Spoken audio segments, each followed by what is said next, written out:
आप सभी CSC BLE को नए साल की हार्दिक शुभकामनाएं। आप सभी के लिए बड़ी अपडेट निकल के आ चुकी है एपीएस के माध्यम से। अगर आप सभी एक सीएससी बीएलई हैं और आप सभी आधार फिंगरप्रिंट के माध्यम से लोगों का कैश विड्रॉल करते हैं, ठीक है, या कैश ट्रांजैक्शन करते हैं, तो यह वीडियो आप सभी के लिए बहुत ही ज़्यादा इंपॉर्टेंट रहने वाली है।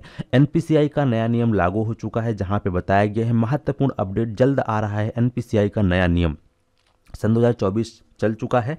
अब ऐसे में काफ़ी सारे लोग जो कि डीजी पे चलाते हैं या कोई भी कंपनी का एपीएस चलाते हैं, उन सभी के लिए बड़ी अपडेट है।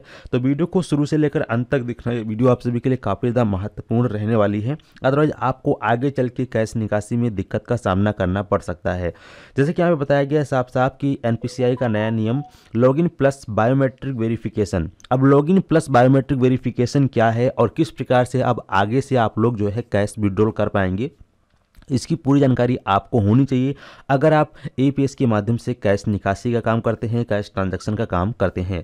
जैसे कि यहाँ पे बताया गया है कि एपीएस निकासी की हर ट्रांजैक्शन से पहले आप सभी को अब अनिवार्य कर दिया गया है बायोमेट्रिक और लॉगिन। अपने बिजनेस को रखें तैयार, सुरक्षित ट्रांजैक्शन करें। तो यहाँ पे नीचे आते हैं, स्क्रॉल करते हुए यहाँ पे साफ साफ बताया गया कि प्रिय रिटेलर, आपके लिए महत्वपूर्ण सूचना, एपीएस निकासी को लेकर नया अपडेट जल्द आ रहा है।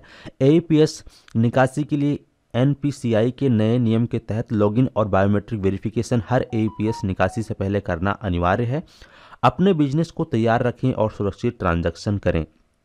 यानी कि जितने भी लोग एपीएस के माध्यम से कैश ट्रांजैक्शन करते हैं, कैश विड्रॉल वगैरह करते हैं, चाहे आप डीजी पे चलाते हो या फिर डीजी पे लाइट चलाते हो या फिर आप कोई भी कंपनी चलाते हो, जैसे कि मान लीजिए आप नियर बाई यूज कर रहे हैं या फिर आप मार्केट में बहुत सारी ऐसी एपीएस कंपनियां जिसको कि आप यूज कर रहे हैं, तो सभी में ये चीज़ें लागू होने वाली है। क्योंकि जो एपीएस चलाती है वो संचालन करती है एनपीसीआई, ठीक है, नहीं कि यहाँ पर देख सकते हैं एनपीसीआई ही इसको जो है संचालित करती है। तो ये नियम सभी को मानना पड़ेगा, क्योंकि अब जब आप किसी भी व्यक्ति का कैश विड्रॉल करेंगे तब आपको अपने बायोमेट्रिक के माध्यम से उसमें लॉगिन करना पड़ेगा। अभी तक क्या था कि आप सिर्फ दिन में एक बार ही अपना बायोमेट्रिक लगाकर इसमें ओपन कर पाते थे, यानी कि दिन में सिर्फ एक बार आपका बायोमेट्रिक लगता था।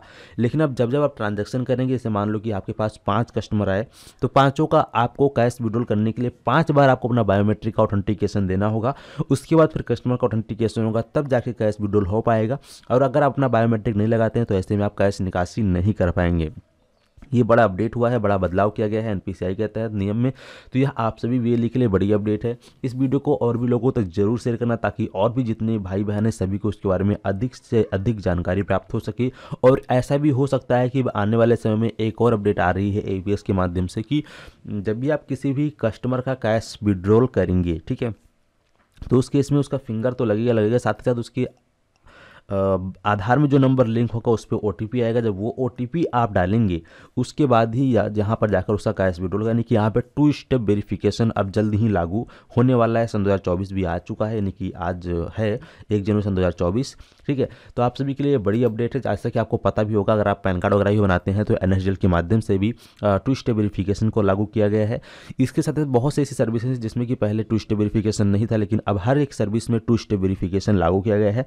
और ऐसा इसलिए किया गया है ताकि किसी के साथ कोई भी फ्रॉड धोखाधड़ी ना हो सके। क्योंकि इससे पहले जितने भी लोगों के कैश विड्रॉल होते थे, तो कई बार क्या होता था कि लोग जो है बाईपास आधार आईडी लेकर काम करते थे, और ऐसे में आप कस्टमर का फिंगर लेते थे। तो जो कंपनी थी जो बाईपास आईडी दे रही थी, जो कंपनी, वो उस कस्टमर के फिंगर को चोरी कर रही थी, कैप्चर करके सेव कर रही थी, और बाद में आधी रात या जब भी उसको इच्छा होता था उस कस्टमर के बैंक से पैसे चोरी कर ले रही थी, ठीक है।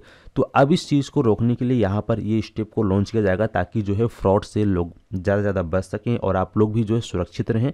क्योंकि अगर आप एक वीएलई हैं और आप किसी भी कस्टमर का अगर आप 10 रुपये भी इधर से उधर होता था, तो आपके ऊपर बड़ी क्लेम लग सकती है और आपको काफ़ी प्रॉब्लम हो सकती थी। इसी चीज़ को देखते हुए यहाँ पर ये नियम जो है लागू किया जा रहा है। उम्मीद करते हैं कि आप लोग अच्छे से समझ गए हैं। और अगर आपके मन में कोई कन्फ्यूजन या डाउट है तो आप सभी हमें कमेंट बॉक्स में कमेंट करके जरूर बताइए। धन्यवाद।